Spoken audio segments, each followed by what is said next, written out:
जी मी कविता लिहिली आहे, स्वरचित कविता जी मांडली आहे, त्या कवितेचे शीर्षक आहे माझं सिंधुदुर्ग. ही कविता संपूर्णपणे मालवणी, आपल्या भाषेचा गर्व म्हणजेच मालवणी या भाषेतून मी ही कविता मांडली आहे. कविता सादर करतोय. माझं सिंधुदुर्ग.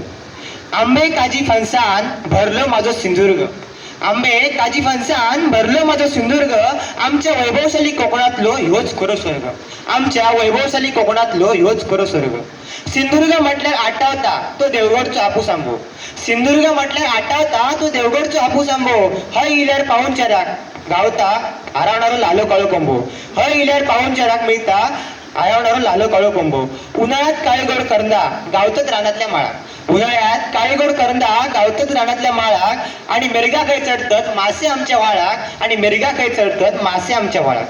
शिवरायांनी बांधल्याने मजबूत पाण्यात सिंधुदुर्ग किल्लो. शिवरायांनी बांधल्याने मजबूत पाण्यात सिंधुदुर्ग किल्लो. आम्ही खराच भाग्यवान समजताव. आम्ही खराच भाग्यवान समजताव. जन्म आमचो सिंधुदुर्गात झालो. जन्म आमचो सिंधुदुर्गात झालो. आमच्या सिंधुदुर्गाची शान असा आमचो दशावतार. आमच्या सिंधुदुर्गाची शान अशा आमचो दशावतार. नाटकातलो संघासूर बघू आम्ही होताव थंडीयनगार. आम्ही होताव थंडीयनगार. म्हणान सांगते येवा एकदा आमच्या सिंधुदुर्गात. म्हणान सांगते येवा एकदा आमच्या सिंधुदुर्गात. आयुष्यभर इसरणार ना हैल्या पाहुणचाराक. आयुष्यभर इसरणार ना हैल्या पाहुणचाराक. सकाळी इजेच्या तारेर भरतात किलबिलकीत पक्ष्यांचे वर्ग. सकाळी इजेच्या तारेर भरतात किलबिलकीत पक्ष्यांचे वर्ग. सगळ्यात लय भारी असो माझं सिंधुदुर्ग. सगळ्यात लय भारी असो माझं सिंधुदुर्ग. धन्यवाद.